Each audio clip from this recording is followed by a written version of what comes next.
مسلم معاشرے کی اکثر بات کی جاتی ہے اور یہ کہا جاتا ہے کہ جو مسلم سوسائٹی ہے اس میں بہت ساری خرابیاں ہیں، چاہے وہ رشوت خوری ہو، بے ایمانی ہو، جھوٹ ہو، دھوکہ ہو، فراڈ ہو، ایک ایسی کیفیت بن چکی ہے کہ کوئی بھی بندہ ایک دوسرے پہ ٹرسٹ کرنے کے لیے تیار نہیں ہے۔ ایون کہ جس ٹائم لوگ انصاف لینے کے لیے یا حصول انصاف کے لیے انسٹیٹیوشنز میں جا رہے ہوتے ہیں تو جب ان سے بات کی جاتی ہے، جب ان سے ہماری ڈسکشن ہوتی ہے تو ان کا بھی یہی کہنا ہوتا ہے کہ پتہ نہیں ہمیں انصاف ملے گا یا نہیں ملے گا، یا پتہ نہیں ہمیں بروقت انصاف ملے گا یا نہیں ملے گا۔ اس ٹائم ہماری مسلم سوسائٹی میں ٹرسٹ ڈیفیسٹ، جو انصاف کا، جو اعتماد کا فقدان ہے، اگر میں یہ کہوں تو غلط نہیں ہوگا، سب سے پہلے اس کو برج کرنا چاہیے، سب سے پہلے اس کو ختم کرنا چاہیے تاکہ ہر بندہ ایک دوسرے پہ اعتماد کرے، لوگ ہمارے انسٹیٹیوشنز پہ ٹرسٹ کریں اور جو ایک انوائرمنٹ ہے اس کی انٹلیکچوئل ہیلتھ بہتر ہو سکے، ڈسکشن ہو سکے۔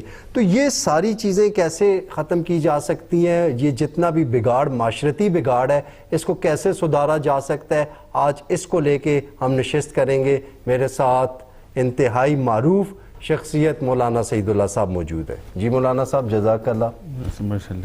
شکریہ جی۔ مولانا صاحب، معاشرتی بگاڑ کی بات ہو رہی تھی تو آپ کیا سمجھتے ہیں معاشرتی بگاڑ کو کیسے ٹھیک کیا جا سکتا ہے؟ بسم اللہ الرحمن الرحیم۔ وَلْتَكُن مِّنكُمْ أُمَّةٌ يَدْعُونَ إِلَى الْخَيْرِ وَيَأْمُرُونَ بِالْمَعْرُوفِ وَيَنْهَوْنَ عَنِ الْمُنكَرِ وَأُولَٰئِكَ هُمُ الْمُفْلِحُونَ۔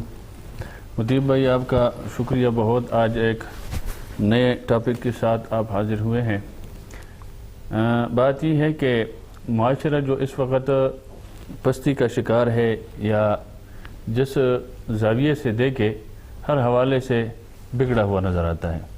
اگر ہم کردار کے لحاظ سے دیکھیں، گفتار کے لحاظ سے دیکھیں، اگر ہم اخلاقی اعتبار سے دیکھیں، معاشرتی لحاظ سے، سیاسی حوالے سے، مذہبی حوالے سے، کسی بھی حوالے سے دیکھیں تو معاشرہ ہمیں انتشار نظر آتا ہے اور یکجائیت نظر نہیں آ رہی، ہمیں یکسوئی نظر نہیں آ رہی، بیراروی نظر آ رہی ہے، اتفاق اور اتحاد نظر تفریق ہے، تفریق ہے، ہر آدمی پریشان ہے، یعنی بگڑا ہوا معاشرے سے آپ تعبیر کر سکتے ہیں، لبے لبابی۔ لبے لبابی۔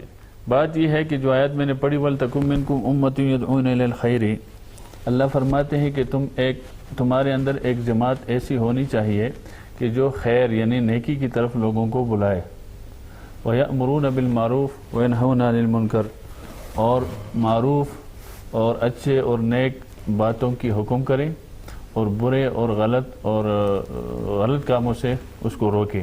اولئک هم المفلحون، تو فرمائیں یہ کامیاب ہے۔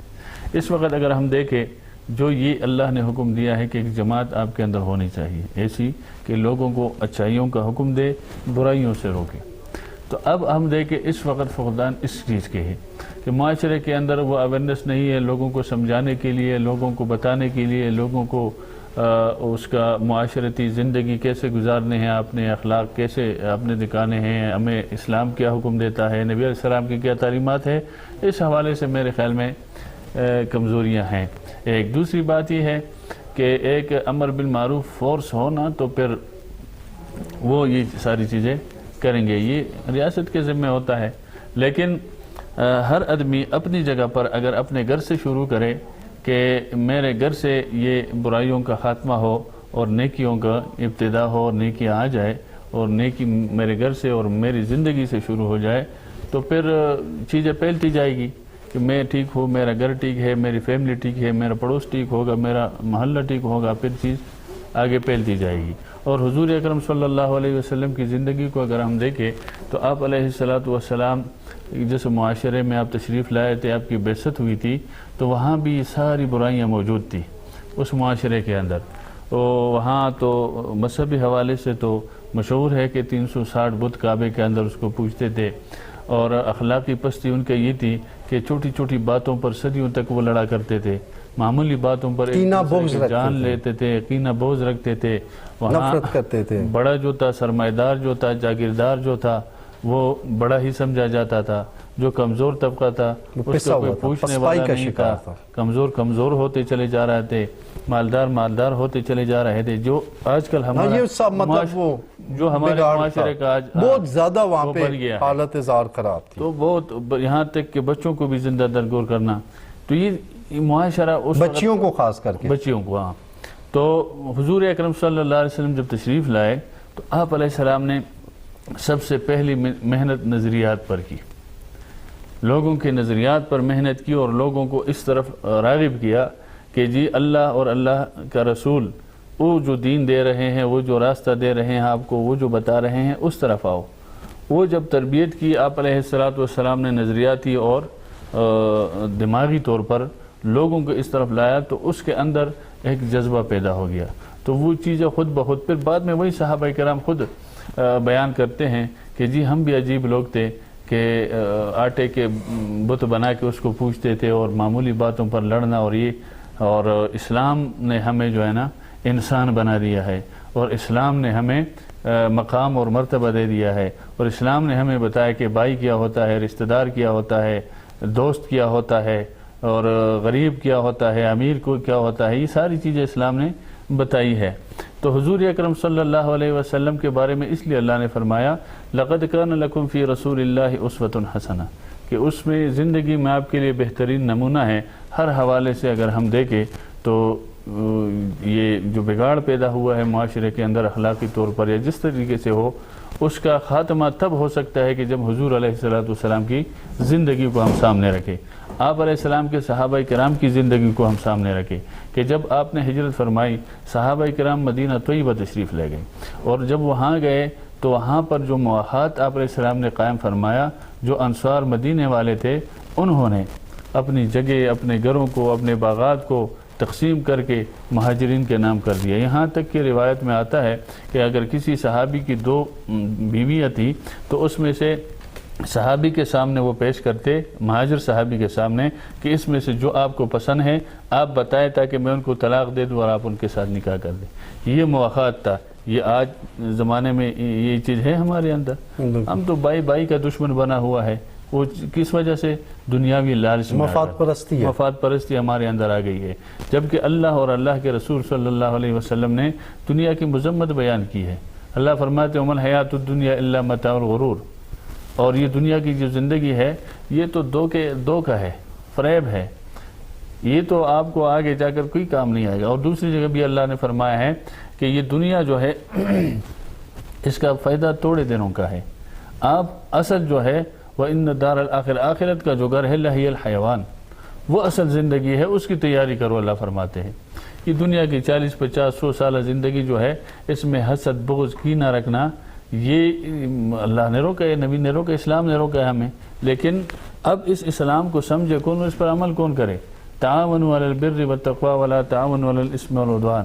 یہی ایک اصول کو اگر ہم معاشرے کے اندر نافذ کر دیں اور اپنے اوپر نافذ کر دینا، میں آپ کو کہتا ہوں کہ معاشرے کے اندر ساری خرابیاں جو ہے نا وہ جڑ سے ختم ہو جائے گی. کوئی خرابی آپ کو نظر نہیں آئے گی. کیوں؟ اس میں اللہ نے فرمایا کہ تعاونوا علی البر والتقوی، کہ تقوی کے، نیکی کے کاموں میں، تقوی کے کاموں میں، دین کے کاموں میں ایک دوسرے کے ساتھ تعاون کرو، ایک دوسرے کا ہاتھ بٹھاؤ، ایک دوسرے کی مدد کرو، ایک دوسرے کا سہارا بنو.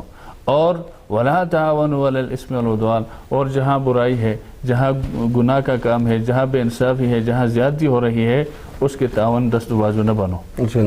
بلکہ وہاں حدیث میں آپ علیہ السلام نے تشریح فرمائی کہ ظالم کی بھی مدد کرو اور مظلوم کی بھی مدد کرو. تو صحابہ نے پوچھا اللہ کے رسول صلی اللہ علیہ وسلم کہ مظلوم کی مدد تو سمجھ آ رہی ہے ہمیں، ظالم کی کیسے کریں؟ کہ مظلوم کی مدد ہم کریں کہ ظالم سے اس کو چھڑائے، لیکن ظالم کی مدد کیسے کریں؟ تو اللہ کے نبی نے تشریح فرمائی کہ ظالم کی مدد یہ ہے کہ اس کو اب سمجھائے، اس کو نصیحت کرے، اس کو ظلم سے روکے کہ آپ زیادتی کر رہے ہیں. یہ اس کی مدد ہے کہ آپ جہنم کی طرف جا رہے ہیں ظلم کے ساتھ، جب آپ ان سے روکیں گے اس کی مدد ہے. تو اس لیے فرمایا کہ لا تعاونوا علی الاثم والعدوان. بڑے بہترین طریقے سے، بڑے خوبصورت طریقے سے ہمارا دین جو ہے وہ بات کرتا ہے، دلیل سے بات کرتا ہے، منطق سے بات کرتا ہے، انصاف کی بات کرتا ہے، برابری کی بات کرتا ہے، حق اور سچ کی بات کرتا ہے، ایک دوسرے کے ساتھ دینے کی بات کرتا ہے. لیکن مولانا صاحب یہ تو بڑے اچھے طریقے سے آپ نے ایکسپلین کر دیا. آج میرے پاس یہاں ایک ہمارے کافی سارے میرے پاس کویسچنز بھی آتے رہتے ہیں. آج میں آپ سے کویسچن بھی لوں گا. میرے پاس متعدد لوگوں نے کویسچنز پوچھے، ان کی میں نے ایک لسٹ بنائی ہوئی ہے.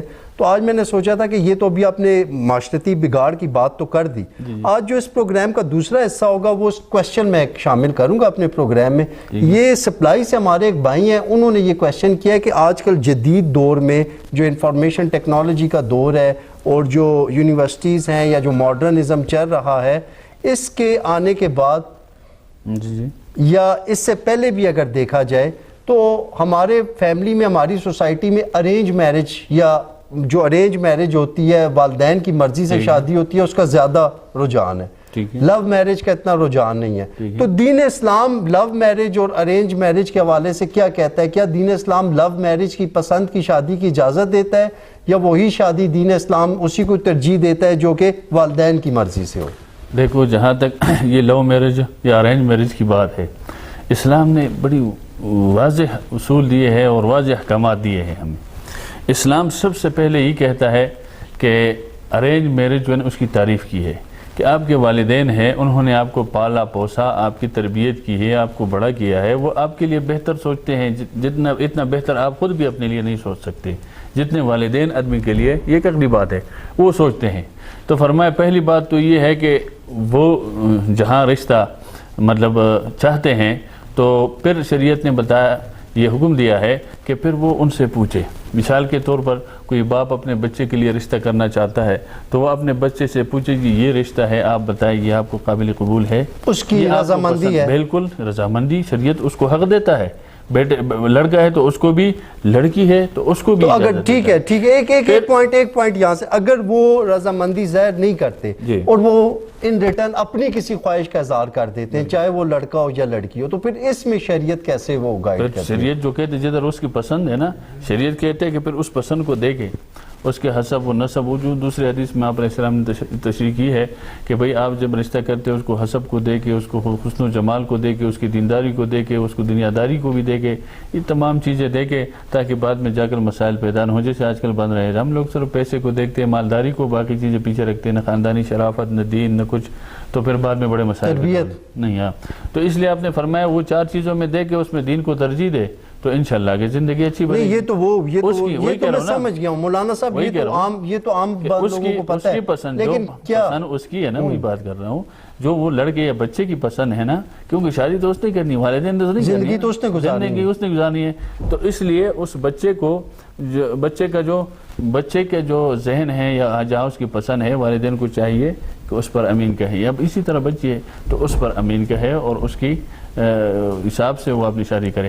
دوسری بات یہ کہ جو کورٹ میرج وغیرہ کرتے ہیں وہ ہو تو جاتا ہے نکاح ان کا، لیکن چونکہ وہ دونوں والدین کی نافرمانی میں چلے جاتے ہیں تو اس وجہ سے گنہگار بھی ہے، باقی نکاح منعقد ہو جاتا ہے. مطلب آپ کے کہنے کا یہ ہے کہ مخصوص حالات میں والدین کی رضامندی سے جو لو میرج ہے وہ کرنے کی اجازت ہے، وہ اجازت ہے. مطلب آپ یہ کہہ دیں کہ اجازت ہے. بالکل. لیکن میں ایک اور چیز آپ کو بتاؤں اس میں کہ اکثر اس میں ایسا ہوتا ہے جو لو میرج کرتے ہیں اس میں پھر یہ ہوتا ہے کہ والدین کو پتہ ہی نہیں ہوتا، یہ بتاتے ہی نہیں والدین کو. بتانا چاہیے، آپ یہ کہہ رہے ہیں. حالانکہ پہلے بتائیں تو بہت سارے جگہوں پر والدین اس کی رضامندی کے ساتھ کرتے ہیں، سپورٹ کرتے ہیں اس کو رضامندی کے ساتھ، لیکن یہ چھپ کے جا کے کرتے ہیں. بعد میں والدین اس وجہ سے ناراض ہوتے ہیں کہ یار آپ کم از کم ہمیں بتاتے، ہم آپ کے لیے وہ ارینج میرج کی طرح اور رشتہ مانگ کے کرتے اس طرح سے ہی. بالکل. تو اکثر ایسا ہوتا ہے، یہ غلط ہے، اس طرح نہیں کرنا چاہیے. پھر اپنے والدین کے سامنے بات رکھے، اس کے بعد اگر وہ نہیں مانتے تو پھر وہ اس کی کوتاہی ہے، غلطی ہے، نہیں کرنا چاہیے ایسے والدین کو. بالکل ٹھیک ہے. بہت شکریہ جی مولانا صاحب، آپ نے آج بھی بڑے امپورٹنٹ موضوع پہ روشنی ڈالی. جی آپ نے دیکھا کہ آج بھی ہمارے بڑے امپورٹنٹ ٹاپکس تھے، ان پہ ہماری بات چیت ہو رہی تھی، ڈسکشن ہو رہی تھی. ٹاپکس اور بھی کافی سارے ہیں. انشاءاللہ رمضان کی یہ ٹرانسمیشن اپنے زور و شور سے جاری ہے. آپ کے اگر کوئی بھی کویسچنز ہوں یا کوئی بھی کیوریز ہوں وہ پوچھنے کے لیے آپ ہم سے رابطہ کر سکتے ہیں. نیچے ہمارا کانٹیکٹ نمبر، ای میل ایڈریس وغیرہ مینشنڈ ہے. Thank you.